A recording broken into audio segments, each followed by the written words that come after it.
네, 안녕하세요. 이현주의 글로벌 띵킹입니다. 네, 지난 시간에요. 우리가 국제질서 전환기에 제대로 대응을 못 해가지고 굉장히 심각한 비극을 맞이한 사례들을 한번 살펴봤죠. 자, 그러면 지금은 어떻게 되고 있냐? 국제질서의 전환기라고 얘기를 하잖아요. 냉전기에서 미국이 중심이 된 일극체제, 그래서 세계화 시대가 왔는데 그 세계화가 쇠퇴하면서 약간 다극체제로 옮겨가는 과정.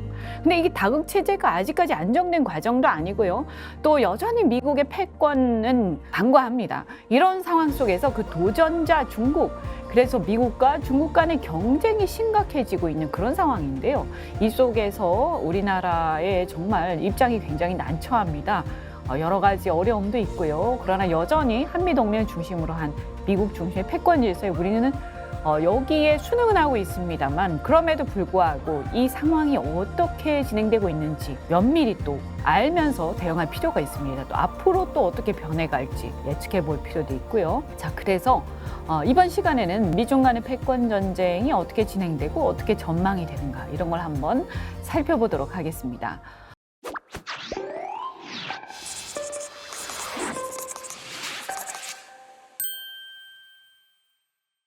자, 1969년 베트남 전쟁이 끝나가자 미국의 닉슨 대통령은 핵 공격을 제외한 아시아 동맹국들의 안보상 위협은 1차적으로 자국의 책임임을 선언을 하셨죠. 그러면서 미국의 군사 개입을 최소화하겠다, 이렇게 선언합니다. 이걸 두고 우리가 닉슨 독트린 이렇게 얘기를 하죠. 이후에 소련과 중국 등 공산 국가들을 닉슨 대통령이 방문을 하면서요, 화해 무드를 형성했고요. 양 진영의 대립을 완화하기 위해서 노력을 하죠. 이 시대를 대탕트 시대라고 합니다. 미국의 이 같은 움직임에 중국은 적극 응했는데요. 1979년 덩샤오핑이 중국 공산당의 개혁개방 노선을 공식화하죠. 1980년대 들어서도 미국 레이건 정부는 미소 간의 이 대립에 대해서 이제 이걸 끝내자, 종식시키자, 이런 생각을 하면서 소련 경제 붕괴 계획을 세우고요. 여기에 따라서 서방 세계의 중국 진출에 힘입어서 중국은 성장을 계속합니다. 일종의 EJ 전략, 그래서 거기에 사실 잘 올라탄 거죠. 그래서 2001년 중국이 WTO 가입을 합니다. 이 중국의 WTO 가입은 클린턴 정부의 적극적인 지원 하에 가능하게 됐는데요. 이 이후로부터 정말 폭발적인 성장을 하게 되죠. 중국의 급격한 성장은요, 미국의 대외 전략과 중국의 개혁개방 전략이 서로 맞물립니다. 어느 나라가 성장하기 위해서는요, 그 나라 내부의 성장 의지와 전략, 또 국민들의 성장 욕구, 거기에 맞물려서 대외적인 여건이 맞물려야 되는데요. 야, 중국은 이것이 딱 맞물린 겁니다. 그래서 중국의 엄청난 인구, 즉 노동력과 구매력 규모로 인해서 중국 시장은 엄청난 속도로 성장을 하게 됩니다. 중국 시장이 개방된 초기만 해도요, 대부분의 서방 국가들은 중국의 잠재력을 폄하합니다. 여러분도 한번 기억해 보시면 그 당시 중국이 얼마나 못 살았습니까? 우리가 중국 혹시 가보셨던 분들, 80년대, 90년대 혹시 정말 형편없었죠. 사실 중국이 이렇게까지 올라오리라고는 생각 못했습니다. 그런데 어느새 중국의 GDP가 미국의 GDP의 4분의 3 수준이 되었습니다. 2028년에는 미국을 앞설 것이라는 여러 보고서의 예측까지 나온 상황입니다.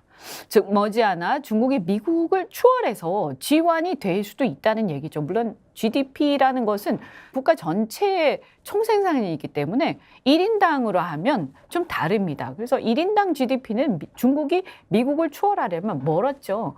그리고 군사력 면에서도 마찬가지고요. 게다가 정치적 자유나 민주주의의 제약으로 인해서 중국 경제 성장은 한계가 있을 수밖에 없다, 이렇게 보는 견해가 다수입니다. 제가 봐도 경제 성장 초기에는 개발 독재식의 패러다임이 먹힙니다. 그 우리나라도 마찬가지예요. 그러나 일정한 수준을 넘어서게 되면요, 나를 따르라 하는 식의 그런 개발 독재 패러다임만 가지고 부족하고요. 국민의 자율성과 창의성을 살릴 수 있는 민주주의, 그리고 정치의 어떤 선진화, 이런 게 필요하죠. 그리고 경제 역동적으로 움직이게 되는 거죠. 그래서 정치 체제의 후진성이 여전히 중국의 발목을 잡을 거다, 이렇게 본 예상이 많습니다. 그럼에도 불구하고 중국 경제가 개방 초기 예상에 비해서 놀라울 정도의 성장을 계속했고 적어도 규모 면에서 미국을 위협할 수준까지 올라온 것은 사실입니다. 앞서서 투키디데스 함정 이 현상을 제가 설명하고 여러분 함께 살펴본 바가 있죠.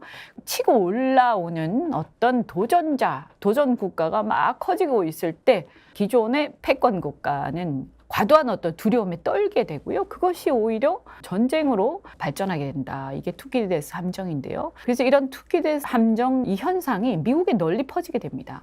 미국의 중국에 대한 경계심은 오바마 정권 이후에 미국 내 중산층의 몰락, 이때 이제 금융위기도 생기잖아요. 그래서 미국 내 중산층의 몰락과 양극화가 중국의 개혁 개방에 따른 세계화의 결과란 주장이 설득력을 얻으면서 점차 심해집니다. 이 양극화가 중국 탓이다 이런 반중 감정이 굉장히 강해지는데요. 이것이 이제 코로나 팬데믹 시기에 이 코로나가 중국에서 나왔다라는 이런 얘기 때문에 훨씬 더 반중 감정이 더 심해집니다. 그러면서 당연히 미국은 민주주의 사회이기 때문에 국민들 사이에 반중감이 심해지니까 정치인들이 어떻게 해서 거기 호응하게 되죠. 그래서 안 그래도 중국의 성장에 대해서 경계심을 갖고 있던 미국 내의 여러 세력들이 중국하고의 패권 경쟁을 본격화하게 됩니다. 자, 미국의 그러면 세계 전략은 어떻게 변화해 갔는가 이 시점에 미국이 제2차 세계대전 당시 유럽에서 독일을 상대해서 승리를 했죠. 그리고 태평양 전쟁에서는 일본을 상대해서 승리를 한 거죠. 그래서 두 개의 전쟁에서 승리할 수 있다. 그래서 두 개의 전쟁 전략이 있었습니다. 그리고 그 이후에 보면 1980년대에도 중동 지역에서 국지적 전면전을 수행하는 한편 또 역시 극동에서 중국이라든가 북한이라든가 소련을 상대하지 않았습니까? 그죠? 그렇게 했는데 이 상황은 별로 좋지 않았어요. 그래서 1980년대 보면 중동을 상대하면서도 극동에서 뭐 북한이라든가 중국이라든가 또 소련 이런 세력들을 상대하면서 계속 가다 보니까 이 두 개의 전쟁을 동시에 수행하기 위한 막대한 비용을 더 이상 미국이 부담하기가 어렵다. 이런 상황과 판단이 섰고요. 그래서 미국은 하나의 전쟁 전략으로 전환을 하죠. 그래서 이것이 이제 본격화되는 게 오바마 시대죠. 중동에서 발을 많이 빼게 되는 거예요. 그런데 최근 들어서 이제 미중 패권 경쟁이 격화되고요. 유럽에서는 러시아가 우크라이나에 침공하면서 바이든 정부 들어서 미국의 두 개의 전쟁 전략이 부활한 셈입니다. 그래서 바이든 정부 들어서는 중국을 견제하는 극동에서의 어떤 집단 안보 체제, 그 다음에 유럽에서 러시아를 견제하는 나토 체제, 이렇게 두 개의 전쟁 전략을 다시 부활해서 갖고 가고 있다. 이렇게 보시면 되고요. 이 미국의 에너지 정책이 어떻게 또 전환되어 가는가. 이것이 또 미국의 정책하고 또 관계가 있습니다. 그래서 이걸 살펴보면 냉전기의 미국은요, 석유 등 에너지원을 안정적으로 확보하고요. 제3세계에 속했던 중동 국가들이 소련 영향권 안으로 들어가는 것을 방지하기 위해서요. 사우디아라비아 같은 그런 왕실들하고 중동의 여러 국가들하고 우호적 관계를 맺어왔죠. 그래서 특히 1970년대 오일 쇼크 사태 이후에 미국은 사우디아라비아하고 비밀 협정을 맺습니다. 미국의 사우디아라비아에 대한 군사적 지원을 대가로요. 향후 원유 거래에서 사우디아라비아는 반드시 미국의 달러로만 거래하기로 하는 겁니다.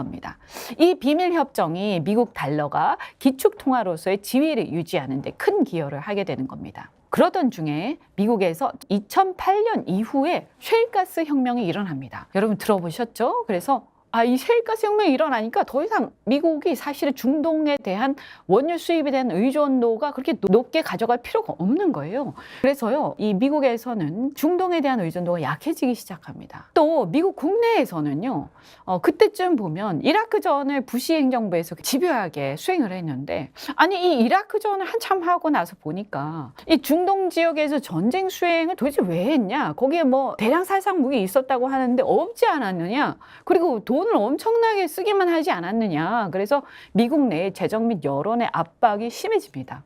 그래서 미국은 그 당시에 보면 두 개의 전쟁 전략을 한 개의 전쟁 전략으로 전환하고요. 중동에서 발을 빼기 시작하는 거죠. 한편 중국의 폭발적 경제 성장으로 인해서 사우디로부터의 최대 원유 수입국이 어디죠?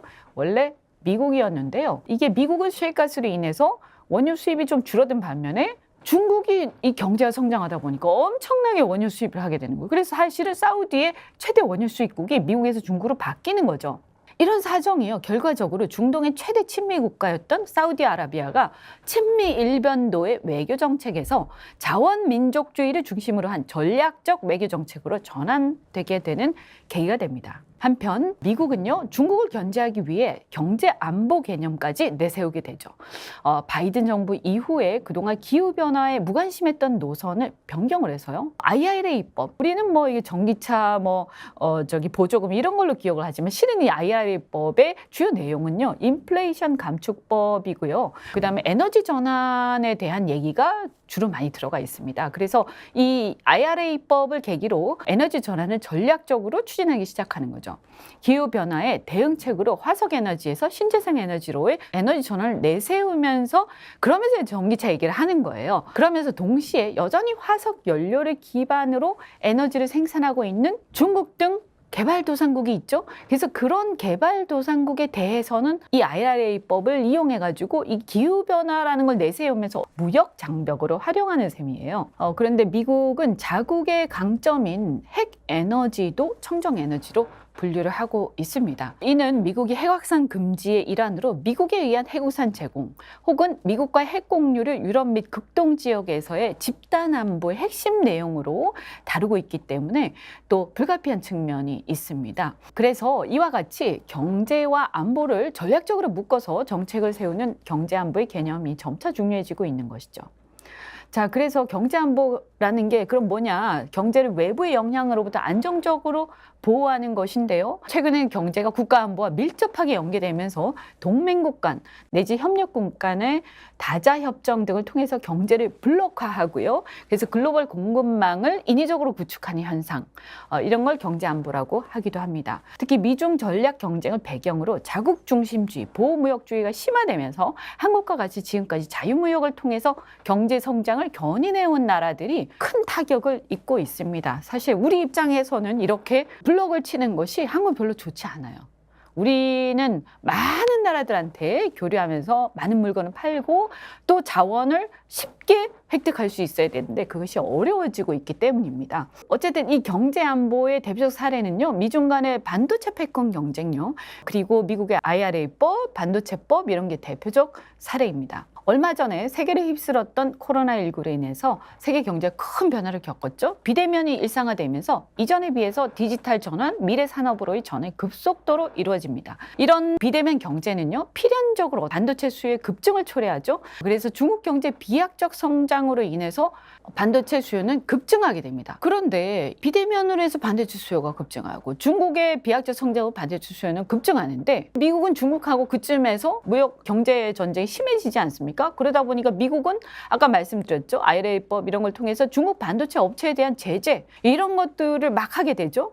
그러다 보니까 반도체 수급 대란이 야기되는 거죠. 이게 언제냐면 2021년 1월입니다. 산업의 전환과 중국 경제 부상 등으로 폭증하는 반도체 수요에 비해서 반도체 공급은 대만하고 한국 이렇게 동아시아에 집중돼 있죠. 대만의 TSMC, 한국 삼성전자와 SK 하이닉스죠. 그래서 당시 그 회사들의 생산만으로는 폭증하는 수요를 맞추지 못해서 이런 반도체 수급 대란이 일어나죠. 그때 삼성이라든가 하이닉스 굉장히 많은 수익을 올리게 됩니다. 미국을 비롯한 세계는요, 당시에 반도체 공급 대란을 겪으면서 이 반도체가 지금의 디지털 경제에서 얼마나 필수적이고 각국의 반도체 공급망이 얼마나 취약한지를 인식하게 되죠. 그래서 미중 전략 경쟁이 갈수록 심화되는 상황 속에서 이거 향후에 반도체 수급의 불안정성이 가져올 심각한 경제적 안보적 위협을 절감하게 됩니다. 그래서 미국을 중심으로 반도체 등 전략 물자의 글로벌 공급망 확보를 위한 경제 블록화 시도가 일어나게 되는데요. 이게 미중 간 전략 경쟁이 심화하는 이 흐름과 맞물려서 가속화되고 있는 거죠.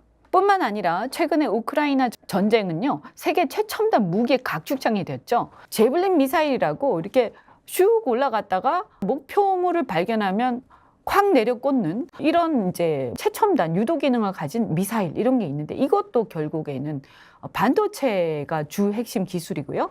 핵 유도탄, 드론 부대, 로봇을 통한 전쟁 전략, 인공위성 이런 우주 산업 이런 군사안보 기술의 첨단화가 급속히 진행되면서요. 세계 각국은 반도체 공급망 확보가 결국 우리나라의 안보에 필수적이다라는 것을 인식하게 됩니다. 또한 우크라이나 전쟁을 기화로요. 유럽과 러시아를 연결하는 가스관이 잠기고요. 유럽은 에너지 대란의 공포를 겪게 되는데요. 에너지 글로벌 공급망도 자국의 안보 전략적 차원에서 중차대하다 이런 인식을 하게 되죠. 에너지는 또 다른 측면에서도 경제 안보의 주요 대상이 되고 있는데요. 기후변화로 인한 에너지 전환 정책이 바로 그것입니다. 즉 기후변화로 인한 아리백 그리고 미국의 IRA법 이런 게 대세가 되면서 향후 에너지 전환 여부도 각국의 산업 경쟁력하고 직결이 되고 또 이것은 안보하고도 직결이 되는 거죠. 그 외에도요, 최첨단 기술의 탈취와 관련된 산업 안보 문제라든가 또 식량 안보 뭐 이런 것들, 첨단 기술 유출 문제 이런 것들도 다 경제 안보 이슈라고 할 수가 있습니다. 그래서 뭐 여러분들 기억하시다시피 지난번에 일본의 수출 규제 문제나 또 요소수 대란 이런 것도 다 경제 안보 이슈예요. 그러면 미중 패권 전쟁 양상이 어떻게 변했냐? 앞서 설명한 것과 같이요. 이 미중 패권 전쟁은요. 무역 전쟁에서 조금 더 첨단 기술 전쟁으로 옮겨가고요. 경제 전쟁에서 경제 안보 전쟁으로 옮겨갑니다. 미국이 중국의 부상을 의식하기 시작한 것은요. 미국 내 양극화 현상이 중국의 개방으로 인한 세계화라는 결과 인식이 커지면서부터다. 이렇게 말씀드렸죠. 미국 내 공장 등 생산 시설이 임금이 저렴한 중국 등으로 대거 이전하면서 실직하거나 임금이 오르지 않는 데 대한 불만을 품은 생산 노동자들을 중심으로 세계화 이후 부가 집중된 자본가들에 대한 반감이 심해집니다. 게다가 2007년, 2008년 미국발 금융위기가 생기면서 서민들과 노동자들이 더 어려워진 거예요. 이런 분위기 속에서 미국 내 자동차 등 철강 산업의 메카인 디트로이트, 일명 러스트벨트 지역의 저소득 백인 노동자층의 열렬한 지지에 힘입은 공화당의 트럼프 정부가 탄생하죠. 트럼프 대통령이 무슨 구호를 내세웠냐면 그 당시에 Make America Great Again, 미국을 다시 위대하게란 구호를 내세워서 당선이 됩니다. 자신의 열렬한 지지층의 러스트벨트 지역의 노동자들을 위해서 중국 등 아시아에 진출해 있던 제조업체들이 이제 생산 기지를 다시 미국으로 가지고 와라, 회귀해라 하는 리쇼어링 정책을 펼치고요. 그러면서 보호무역주의를 본격화합니다. 동시에 외국인 노동자라든가 외국인 등 유색 인종에 대한 차별적 분위기가 엄청나게 강해지죠. 그래서 트럼프 시대에 미중 간의 갈등이 굉장히 심해져서요. 우리 한국인 교포들도 그 위기를 많이 느꼈죠. 이런 미중 간 무역 갈등 이런 것도 극에 달하고요. 코로나 팬데믹 막판에요. 바이든 대통령이 그런데 당선이 됩니다. 트럼프 정부 때에는 무역 전쟁이었는데요. 코로나 팬데믹 기간에 돈이 많이 풀려가지고 물가가 막 올라가는데 그 와중에 무역 갈등까지 겹치니까 어떻게 됩니까? 중국에 값싼 물건이 많이 못 들어오죠. 그러면서 물가가 막 올라가는 게 결국에는 이게 중국의 값싼 물건이 못 들어와서 그렇다라는 인식이 좀 생기고요. 메이드 인 차이나 없이 과연 살 수 있는가라는 질문을 놓으라는 생각이 더 많아지는 거죠. 그래서 바이든 정부에서는요. 노선을 약간 바꿉니다. 중국하고 경제전쟁 하긴 하지만 무작위적인 어떤 무역전쟁이 아니라 첨단 기술 전쟁을 하자. 그래서 동맹국들을 끌어들입니다. 나토 같은 그런 집단 안보 체제를 강화해서 동맹국들의 힘을 빌어서 집단적으로 중국을 견제하자라는 또는 러시아를 견제하자 하는 그런 외교 노선으로 바뀌는 거죠. 자, 어찌 보면 미중 간 패권 전쟁은요. 본질적으로는 오히려 더 집요하고 치밀하고 강화됐다 이렇게 볼 수도 있습니다. 트럼프 정부 시절 중국과의 단순한 무역 전쟁의 시작은요. 바이든 정부 들어서 경제 안보 전쟁, 첨단 기술 전쟁의 성격을 띠게 되는 겁니다. 그래서 반도체, 2차 전지, 바이오, 전기차 등 앞으로 미래를 선도한 전략 산업의 중요성에 따라서 이러한 미국 기업뿐만이 아니라 근데 동맹국들에 대해서도 자 전략 산업들 중국 내 진출하면 안 돼, 중국하고 교류를 하면 안 돼 이렇게 전면적인 압박을 하게 되고 너무 치열해지는 거죠. 우리나라 입장에서는 너무 힘들게 되는 거예요. 그래서 그동안 미국 민주당은 대개는 자유무역 노선을 취했는데 바이든 정부 이후에 입장을 바꾸게 된 셈이죠. 그만큼 중국 성장에 대한 미국의 견제 심리가 절박해진 것이다. 이렇게 볼 수가 있습니다. 그러면 이렇게 국제사회는요. 본질적 무정부 상태잖아요. 국제사회를 지배하는 권력이 따로 있는 게 아니기 때문이에요. 1차 세계대전 이후의 국제연맹이라든가 2차 대전 이후의 국제연합 이런 국제기구가요. 이래라 저래라 할 수 있냐? 이거 아니에요. 이것도 다자주의에 입각한 협의기구일 뿐입니다. 그래서 단일국가처럼 강제력을 가진 권력이 아니에요. 본질적으로 무정부 상태다. 그럼 뭐 어떻게 되죠? 약육강식의 정글과 같은 상태가 형성되어 있는 일종의 각국 도생의 상태인 거예요. 그래서 국제사회 내에 일정한 질서가 있다고 하더라도 사실상의 힘, 즉 패권에 의한 질서일 뿐인 거예요. 그런 국제사회 특성으로 인해서요. 차라리 독보적 패권이 존재할 때 국제사회는 좀 더 질서 정연해집니다. 냉전 초기 미소 간의 양대 패권이 세계를 분점할 때 국제사회가 어떻게 보면 오히려 장기간 큰 전쟁 없이 안정적으로 유지되던 것이나 냉전 종식 이후에 미국의 일극체제, 즉 팍스 아메리카나에서 자유주의적 질서하에 폭력의 시대가 지속된 것도 같은 이치입니다.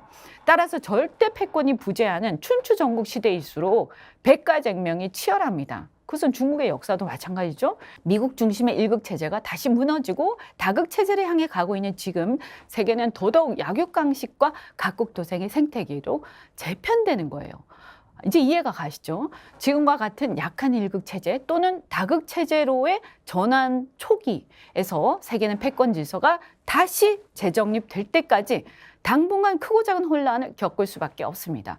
그리고 그 과도기를 거치는 동안 강대국이 분열하거나 혹은 약소국으로 전락하기도 하고요. 약소국이었던 국가가 강자로 혹은 영향력이 있는 국가로 지위 변화가 발생합니다. 이게 굉장히 중요한 시기입니다. 그러니까 위기가 어떤 면에서 기회가 되기도 하는 겁니다. 국제질서의 전환기, 우리가 얼마나 힘의 이동과 흐름에 민감하고 얼마나 그 상황을 잘 활용하면서 적응을 하느냐에 따라서 우리 운명도 달라지는 거예요. 그래서 그 위기가 곧 기회다 이런 말은 권력의 공백기에 새로운 권력이 탄생하고 힘의 변이가 생긴다 이런 뜻이고요. 강력한 미국 중심 일극체제가 점차 약해지면서 러시아, 인도, 브라질 같은 브릭스 신흥 강국들이 각축전을 벌이고 있습니다. 이 현재 다극체제 속에서 중국의 도전으로 인한 미중 간 패권 전쟁도 치열하긴 하지만 그럼 새로운 질서로 어떻게 재편될까? 과연 미국이 두려워하듯이 중국은 미국을 넘어설 것인가? 어떻게 될까요? 우린 이걸 잘 지켜보고 또 예측하고 끊임없이 새롭게 봐야 됩니다. 제 생각을 말씀드리면요. 저는 중국이 미국을 위협할 정도는 될지 몰라도 당장은 미국을 넘어서긴 어렵다 이렇게 생각합니다. 아까 말씀드렸듯이 GDP만을 비교를 할 게 아니라 1인당 GDP 이런 것도 봐야 되는 것이고요. 또 국제 공공재, 민주주의라든가 여러 가지 어떤 가치제 봐야 되는 거고요. 그래서 아직까지 이런 어떤 정치 체제를 보더라도 중국의 역동성이 미국의 실리콘밸리라든지 그런 곳을 또 뛰어넘기 좀 어렵지 않느냐. 또 군사력 규모를 보더라도 빠르게 증대하고는 있지만 미국에 비해서는 터없죠. 그래서 여전히 아직까지는 역부족이다 이런 생각이 되고요. 그중에도 또 결정적인 게 미국의 달러 패권이 여전히 공고하죠. 물론 도전하고는 있습니다. 아까 페트로 달러에 대한 도전 이런 것이 사우디를 중심으로 해서 일어나고 있죠. 어쨌든 이 각각의 분야의 글로벌 표준이 한동안 국제 공공재로서 역할을 지속할 텐데 이런 것들이 미국 중심으로 여전히 가고 있다. 다만 14억에 달하는 세계 최대 중국의 인구 규모 그리고 국민들의 교육 수준이 중국은 사실 인도나 이런 데 비해서 굉장히 높죠. 그죠? 그리고 평균적으로 높습니다. 동아시아가 되게 그렇죠. 교육열이 굉장히 높기 때문인데요. 그리고 국민들의 성장 욕구가 굉장합니다. 이게 뭐 우리나라뿐만이 아니라 중국, 일본 다 그렇죠. 대만도 그렇고요. 그리고 중국 공산당 정부의 또 패권 의지 또 뭐 미국 같은 경우 어쨌든 민주주의 국가다 보니까 정권이 계속 바뀌고 또 국민들의 여론의 눈치를 봐야 되고 이런데 뭐 공산당 정부 그렇지 않잖아요. 그래서 이런 것들을 감안을 할 때 중국의 잠재력은 상당하다. 그래서 아마도 당분간은 어려움을 겪겠지만 거대 중국 시장이 망하기도 어렵다. 그래서 지금은 아니더라도 어느 순간 미국을 뭐 넘어설지는 모르겠습니다. 그러나 미국과의 대등한 경쟁 관계로 어느 순간 올라설 수 있다. 우리는 미국과의 동맹 관계를 유지하면서 동조를 하되 중국과의 지나친 적대 관계를 지향을 해야 돼요. 절대 이렇게 적을 만들어서는 안 돼요. 나중에 만에 하나 대등한 관계가 된다든가 이렇게 될 때 정말 우리는 큰일 납니다. 왜냐하면 또 우리 옆에 바로 있기 때문에 어쨌든 간에 우호적 관계를 유지해야 된다, 최대한. 그러나 주된 관계는 미국하고 있어야 되겠죠. 그래서 사실 어떻게 보면 우리 같은 나라들은 줄타기 외교를 잘해야 돼요. 우리는 또 이 과거와 같은 후진국 혹은 개발도상국을 벗어난 선진국이잖아요. 이제 중견 선진국입니다. 그래서 어떻게 해야 되냐? 우리하고 비슷한 유사한 입장에 있는 나라들이 있어요. 예를 들면 경제는 조금 떨어지지만 베트남과 인도네시아 상당한 이제 중견국이죠. 그다음에 사우디아라비아, 이제 중동의 새로운 패권국으로 떠오르고 있어요.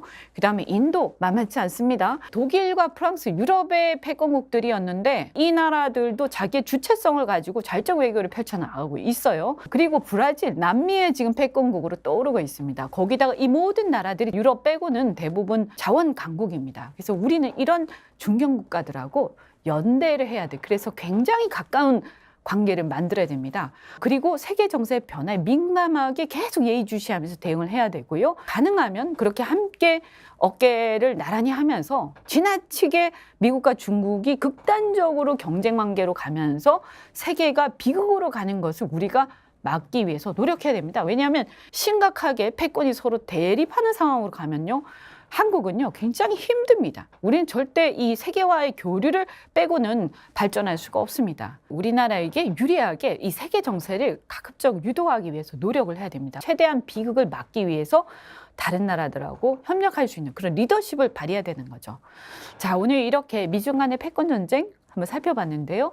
다음 시간에는 그러면 대만 침공, 대만의 위기, 이거 어떻게 되고 우리나라가 어떻게 될까? 자, 여기에 대해서 한번 살펴보도록 하겠습니다.